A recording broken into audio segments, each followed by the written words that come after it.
Comenzamos el segundo día en Whitehorse con un tour por la ciudad.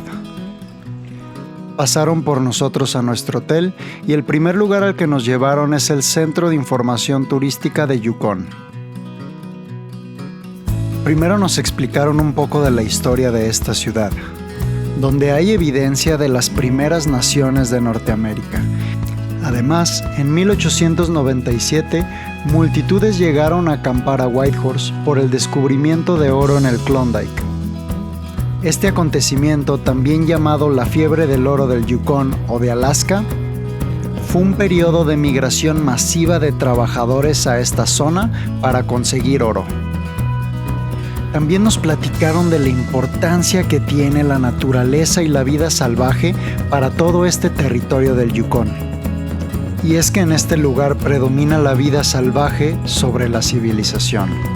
De hecho, tienen una ideología de que los habitantes principales de este territorio son los animales y los humanos somos como la visita. En Yukon, el turismo se basa en 2 temporadas: la temporada de auroras boreales y en verano, las largas excursiones por la naturaleza aprovechando el río Yukon como transporte y que se tienen hasta 19 horas de luz. Bien, ahorita estamos a las orillas del río Yukon. De este lado, ahí al fondo, vemos a un lado del monte el lugar para esquiar que tienen aquí cerca de Whitehorse. Y bueno, aquí tenemos Grey Mountain, ¿no? Es la montaña más cercana a Whitehorse. También ahí se puede esquiar un poco, se puede hacer senderismo. Está muy chido la vista y todo. Este es el río. Nos comentan que ahorita no hay mucha agua, pero en verano es cuando esto se ve más movido.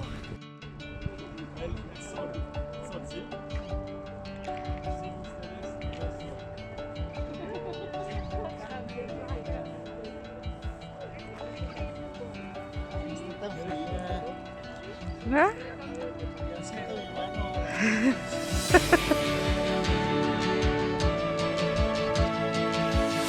El río Yukon es un largo e importante río que nace en las montañas rocosas en el territorio de Columbia Británica, cruza todo el territorio de Yukon y todo Alaska para desembocar en el mar de Bering.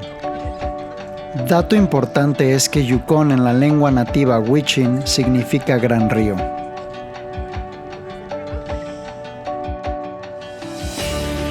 Después visitamos el Klondike, barco que tienen como tributo a la era antes de que hubiera caminos, cuando los botes y barcos eran la vía de comunicación entre Yukon y el mundo exterior. Después del tour nos dejaron en el hotel y nosotros aprovechamos para conocer un poco más de la ciudad. Más tarde fuimos a rentar una camioneta, ya que al siguiente día íbamos a hacer uno de los viajes más impresionantes de mi vida, un round trip de Whitehorse a Skagway, Alaska, cruzando el White Pass. Para esta gran aventura tendrán un video independiente, así que me pasaré directo al 4.º día. Además, todas las noches íbamos a la casa de auroras, de las 10 de la noche a aproximadamente 3 de la mañana. El día de hoy venimos a una reserva natural, a ver algunos de los animales que son pues típicos de aquí, ¿no? De Yukon. Aquí están unos cuernos de ciervo muy fregones, muy gigantes. Vamos a empezar esta travesía con los animales. Esta es una reserva, no buscan ganar dinero de esto, no es un zoológico, por lo mismo es que no tienen osos, pero sí buscan el cuidado de estos animales. Estos son guapitis de la misma familia del venado, como lo conocemos nosotros. Todos estos son hembras, por eso no tienen cuernos, como estos.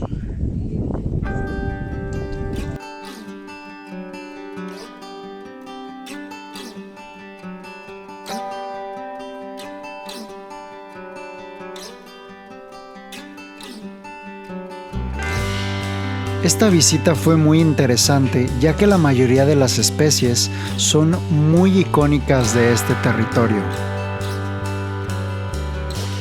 Yo no conocía a los guapitis, que son más grandes que la mayoría de los ciervos.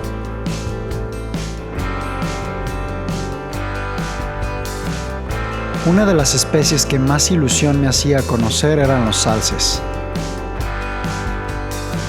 Y la verdad es que son animales grandes, imponentes y muy interesantes. Uno de los guías nos comentaba que prefería encontrarse con un oso que con un alce, porque por lo general las hembras suelen ser muy agresivas si sienten que sus crías están amenazados. Estos son algunos de los cuernos de alce macho. Se ven pequeños, pero pueden llegar a ser muy grandes. Estos de aquí los dejan para que animales del campo vengan, los coman, ya que tienen muchos nutrientes.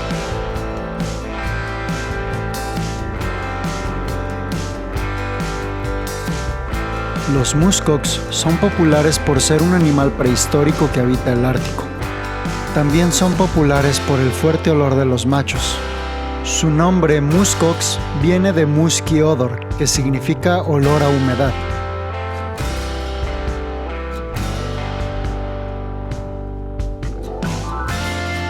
Al llegar con los linces, animal que se me hizo muy fregón, entendí la importancia de este lugar, ya que el lince no contaba con una de sus extremidades. Y al igual que el lince, muchos de los animales de esta reserva natural los tienen aquí porque fueron rescatados, ya sea que hayan tenido algún accidente o que los hayan encontrado huérfanos. En este lugar se encargan de cuidarlos y preservar la vida salvaje de Yukon.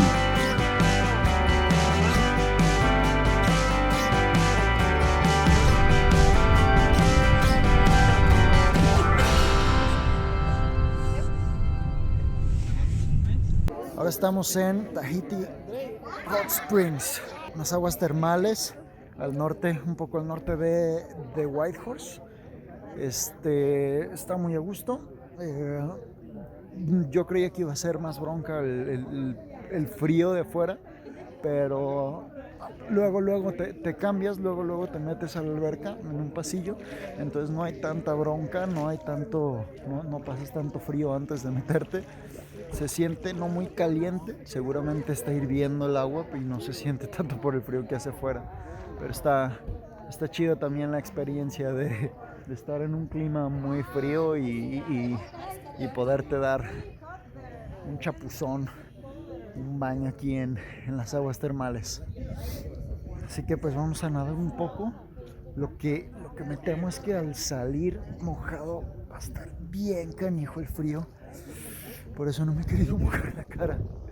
Pero la mano con la que estoy sujetando el celular ya se me está congelando. Sí está caliente. De aquel lado como que solo llega el agua después y me está hirviendo. Aquí sí me estoy cocinando. Aquí sí está muy canija la temperatura, pero bien a gusto. Aquí está hirviendo, de aquí sale el agua. Pero muy a gusto para relajarse, disfrutar. En el siguiente capítulo cruzamos el White Pass, un paso por las montañas que nos lleva desde Whitehorse hasta Skagway, un pequeño pueblo en Alaska. Es una aventura llena de muy buenos paisajes y un sentimiento de que vas adentrándote en lo más salvaje de este territorio.